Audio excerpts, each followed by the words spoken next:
Queridas irmãs, queridos irmãos, mais uma vez estamos aqui para o quadro Conversando sobre Jesus no canal do Lar Ismael no YouTube.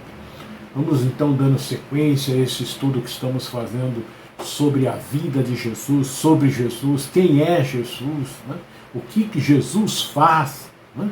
E hoje nós vamos ter uma continuidade dos discípulos, mas com o título Fidelidade a Deus.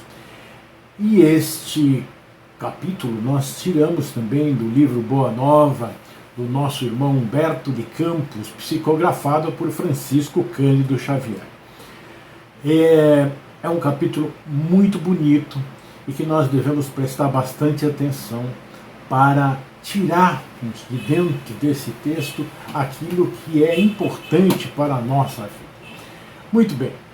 Nós, no estudo passado, nós vimos Jesus reunir os discípulos na casa de Simão Pedro e explicar o que é o reino dos céus, o reino de Deus, e também falando para os seus discípulos como deveriam trabalhar para a instalação desse reino no coração dos homens, as dificuldades que eles iriam encontrar, né? Foi muito franco, muito aberto, mostrou que nada disso seria tão fácil, um paraíso, mas teve as consolações, mostrou as consolações, né?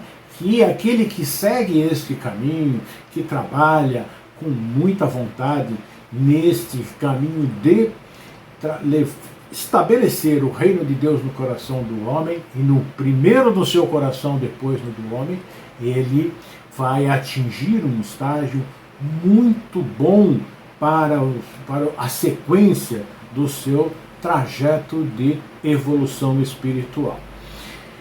Não é, os discípulos ficaram, né, assim como nós vimos, extasiados, né, e eles foram caindo em si e começaram a ver que realmente não era tão simples assim como parecia. O projeto maravilhoso, eles compraram de primeira, assimilaram, mas quando entra nos capítulos das dificuldades, né, fica-se um pouco meio que arredio, assim, querendo saber, mas por que tantas dificuldades nós vamos ter para um reino que, olhando como eles olharam, magnífico, né, de consolação, né, de esperança para o futuro.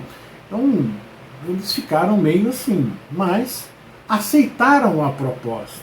Né?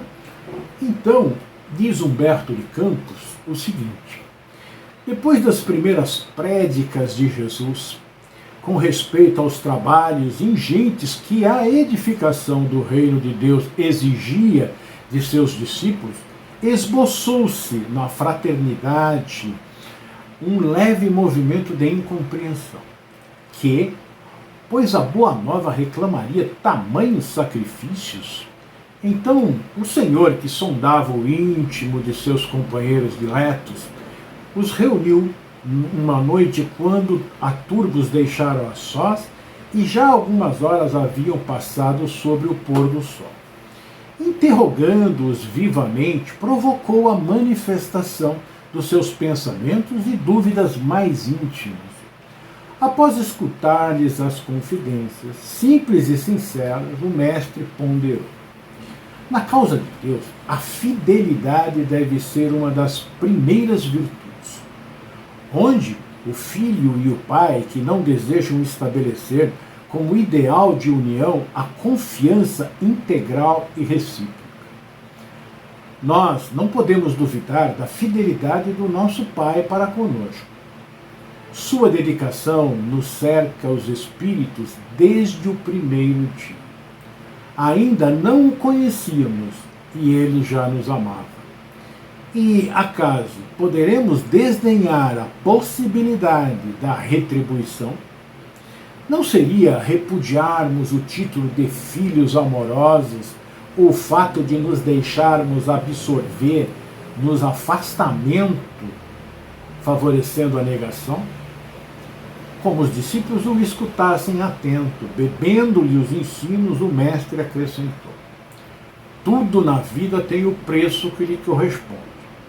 Se vacilas receoso ante as bênçãos do sacrifício e as alegrias do trabalho, meditai nos tributos que a fidelidade ao mundo exige. O prazer não costuma cobrar do homem um imposto alto e doloroso?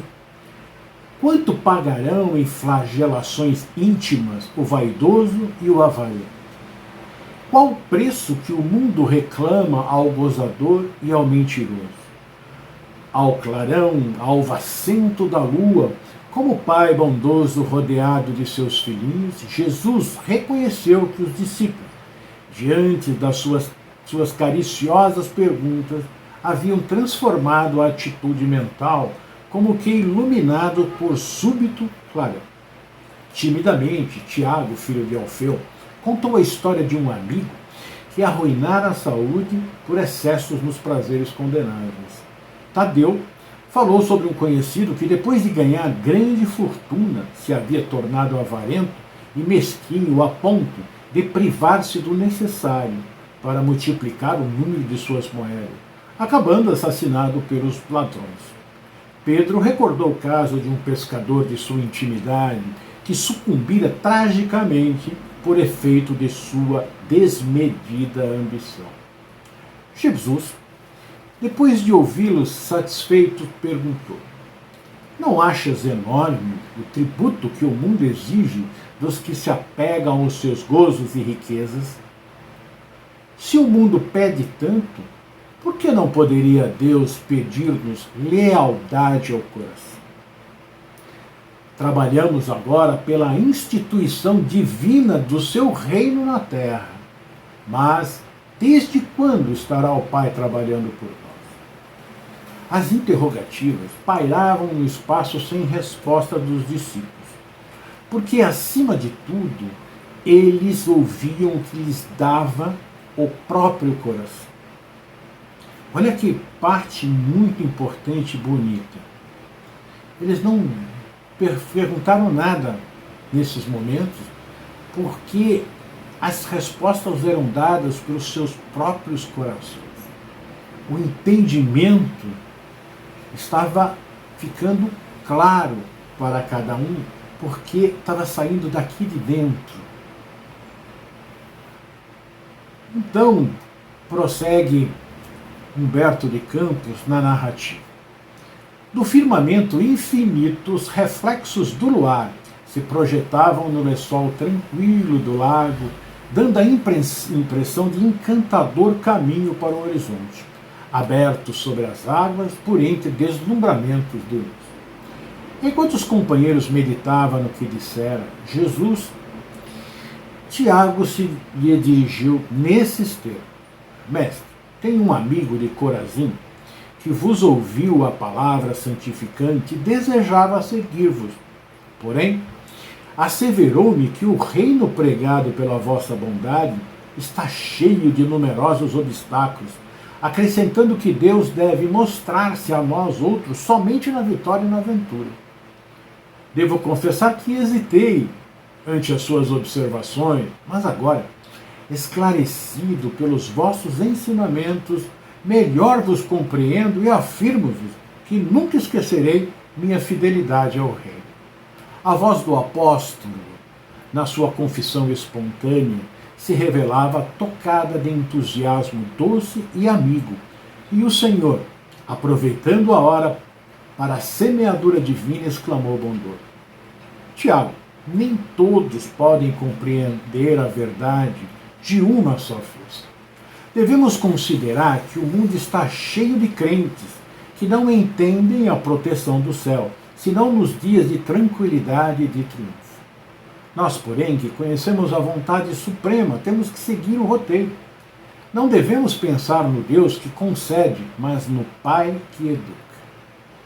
Não no Deus que recompensa, sim no Pai que aperfeiçoa.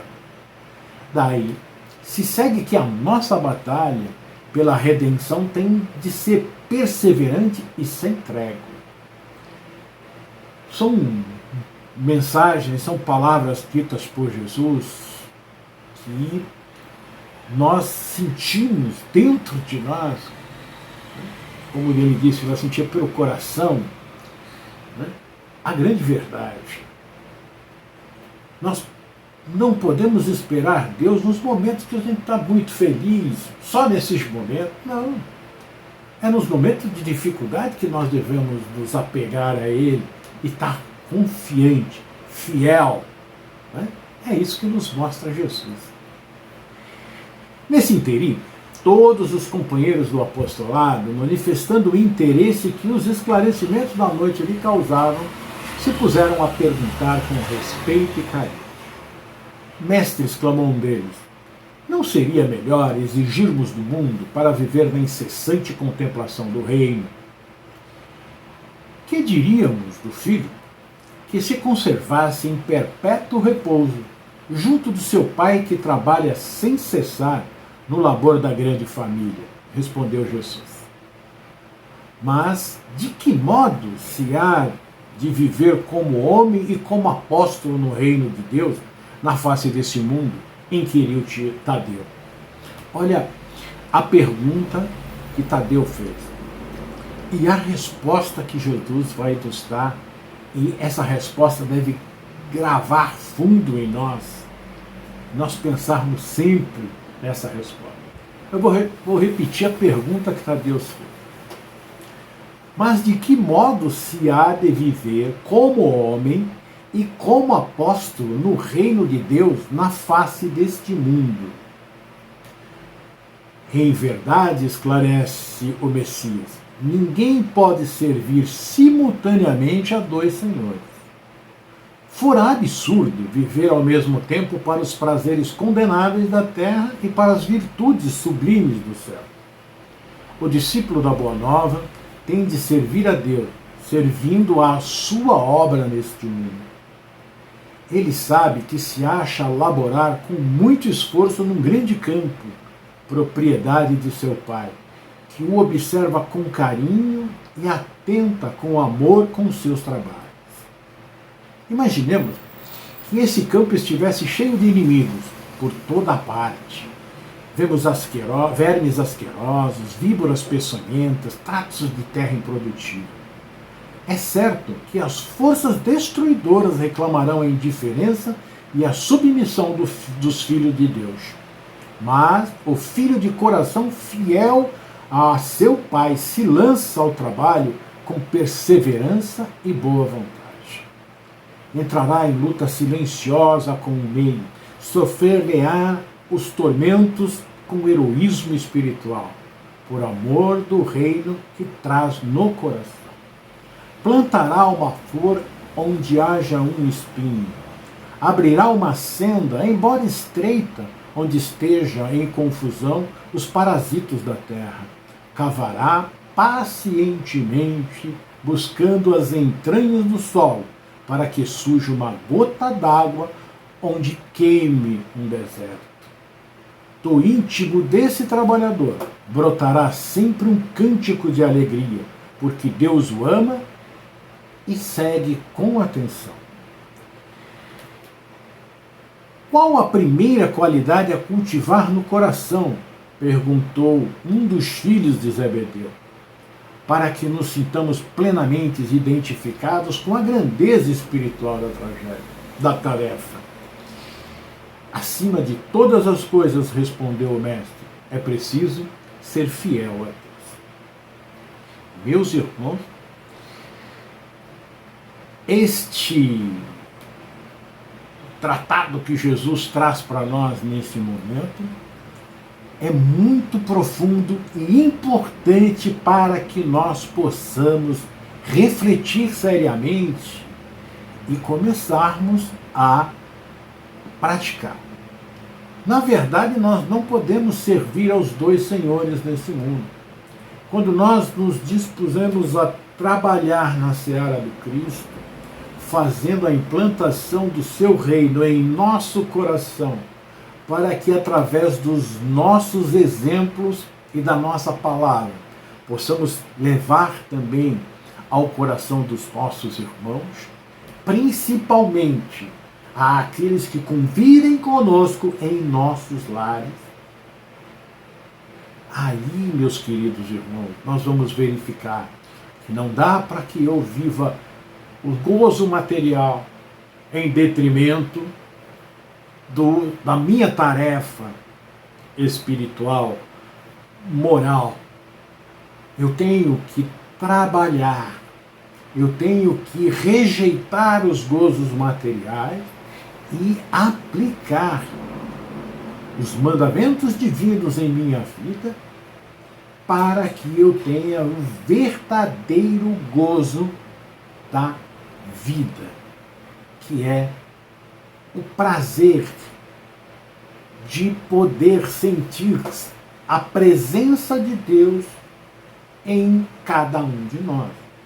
Quando eu trabalho, quando eu pratico a caridade, eu levo amor, eu sinto a presença de Deus em nós através de Jesus e dos seus missionários. Então ele coloca que não se pode servir a Deus e a Mamon neste momento para os discípulos. E quando eles fazem uma pergunta, um dos filhos de Zebedeu faz a pergunta a ele, de qual a primeira qualidade a cultivar no coração, ele diz: o que é o primeiro mandamento? Amar a Deus acima de todas as coisas. E ele respondeu exatamente isso, só que em outras palavras. Acima de todas as coisas, respondeu o mestre, é preciso ser fiel a Deus. Amá-lo, respeitá-lo, aplicando a sua lei no nosso dia a dia. Os discípulos, então, estavam ali, bebendo esta sabedoria que partia direto de Jesus, e Humberto de Campos, então, continua a sua narrativa. A pequena assembleia parecia altamente elevada e satisfeita, mas André inquiriu: mestre, nesses últimos dias tenho me sentido doente e receio não poder trabalhar como os demais companheiros. Como poderei ser fiel a Deus estando enfermo? Olha a pergunta maravilhosa que fez André. Ouve, replicou o Senhor com certa ênfase. Nos dias de calma é fácil provar-se fidelidade e confiança. Não se prova, porém, dedicação verdadeiramente, senão nas horas tormentosas em que tudo parece contrariar e perecer. O enfermo tem consigo diversas possibilidades de trabalhar para nosso Pai, com mais altas probabilidades de êxito no serviço. Olha que interessante. O enfermo tem consigo diversas possibilidades para trabalhar para nosso Pai, com mais altas probabilidades de êxito no serviço. Vamos ver o que ele coloca mais à frente. Tateando ou rastejando, busquemos servir ao Pai que está nos céus, porque nas suas mãos divinas vive o universo inteiro. André, se algum dia teus olhos se fecharem para a luz da terra, serve a Deus com a tua palavra e com os ouvidos. Se ficares mudo, toma a si mesmo a charrua, valendo-te das tuas mãos. Ainda que ficasses privado dos olhos e da palavra, das mãos e dos pés, poderia servir a Deus com a paciência e a coragem. Porque a virtude é o verbo dessa fidelidade, que nos conduzirá ao amor dos amores. Vejam, meus amigos, que maravilha de resposta. Então nós podemos servir a Deus de todas as formas. Esta última que ele diz, se nós ficarmos privados da visão, ficarmos mudos, se nós perdemos as mãos e os pés, mesmo assim, serviremos a Deus através da paciência e a coragem, que é a resignação a obediência e a resignação. E nós temos exemplos vários desses irmãos que passam por dificuldades de todas as sortes. Essa dificuldade de muitos cegos, totalmente paraplégicos, né? Irmãos nossos que estão em situações bastante delicadas, mas que permanecem sereno, tranquilo, equilibrado. Eu sugiro que procurem a biografia de Jerônimo Mendonça, da cidade de Ituiutaba, Minas Gerais. Teve uma vida exemplar para todos nós. E existem muitos exemplos espalhados para que nós possamos ver como as pessoas sofrem com resignação e com coragem, obedecendo aos desígnios de Deus. Segue então o nosso irmão Humberto de Campos e ele diz assim: o grupo dos apóstolos calara-se impressionado ante aquelas recomendações. O luar esplendia sobre as águas silenciosas. O mais leve ruído não traía o silêncio augusto da hora. André chorava de emoção, enquanto os outros observavam a figura do Cristo iluminada pelos clarões da lua, deixando entrever um amoroso sorriso. Em todos, impulsionado por soberana força interior, disseram quase a um só tempo: Senhor, seremos fiéis. Jesus continuou a sorrir, como quem sabia a intensidade da luta a ser travada e conhecia a fragilidade das promessas humanas. Entretanto, do coração dos apóstolos jamais se apagou a lembrança daquela noite luminosa de Cafarnaum, aureolada pelo ensinamento do divino. Humilhados e perseguidos, crucificados na dor e esfolados vivos, souberam ser fiéis através de todas as vicissitudes da natureza e transformando suas angústias e seus trabalhos num cântico de glorificação sob a eterna inspiração do Mestre, renovaram a face do mundo. Bom, meus irmãos, nós vimos que coisa mais linda esse texto trazido pelo nosso querido amigo espiritual Humberto de Campos, na psicografia de Francisco Cândido Xavier.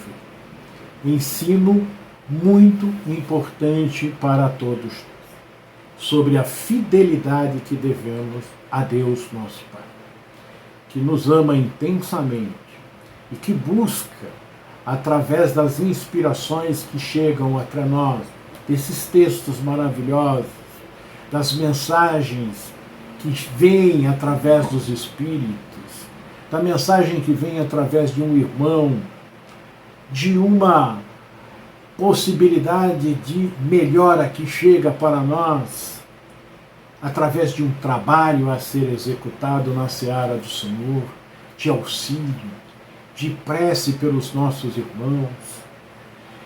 Então, Jesus nos convoca, como convocou os apóstolos, expondo a sua mensagem, a forma como ela deve ser espalhada e a fidelidade que nós devemos ter para com Deus nosso Pai.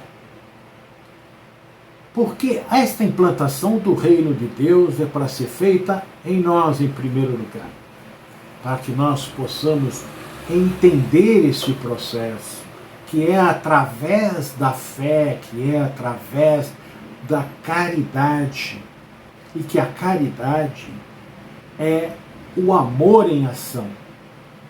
Porque quando eu levo àquele meu irmão aquilo que ele está necessitando naquele momento, através da palavra, através do abraço, através de um pão, uma roupa, mas que saia de mim aquela vibração amorosa que eu estou fazendo para que ele realmente se sinta bem, sem desejar, esperar nada em troca. Estar fazendo no sentido de que se eu também estivesse nessa situação, eu tivesse essa oportunidade de receber, ou que eu recebo ser grato hoje pelo que eu estou tendo, as oportunidades. Mesmo a dor, mesmo a dificuldade, como disse Jesus, que nós passaríamos e vamos passar, e estamos passando, mas passando com serenidade, certos de que, passando por essa etapa, eu vou encontrar, ou nós vamos encontrar, o campo dos sonhos para os nossos espíritos, a nossa elevação moral. Vamos deixar para trás toda esta dor, todos esses sentimentos negativos. Vamos viver de forma mais altruísta. E nós precisamos acreditar. E se nós testarmos, colocarmos em prática aquilo que Jesus nos ensinou, nós vamos ter a prova. Não precisa ser de nenhuma religião. Pode ser qualquer uma. Pratique a lei de amor, de justiça e de caridade. Não deseje ao próximo nada que não deseje a si. Seja paciente. Nós vamos enfrentar dificuldades porque as pessoas não entendem esse processo. Mas nós vamos sentir o prazer verdadeiro daquilo que vem do alto para cada um de nós. E a nossa vida será mais leve, mais serena, mais tranquila, sem esse peso material. E como Jesus disse, o mundo cobra um tributo muito grande. E Jesus disse que nesses momentos em que estamos assim muito carregados, vinde a mim, vós que estáis carregados, vós que estáis pesados, vós que estáis com a mente cheia de coisas negativas, vós que estáis com fome de justiça, de afeto, vinde a mim. O meu fardo é leve e meu jugo é suave. Então, meus irmãos, fiéis a Deus, à sua mensagem, vamos caminhando, plantando o amor por onde passarmos, com alegria e com Jesus em nossos corações. Que este Mestre envolva cada um de vocês nesta sua luz e nesse seu amor. Sejamos fiéis a Deus.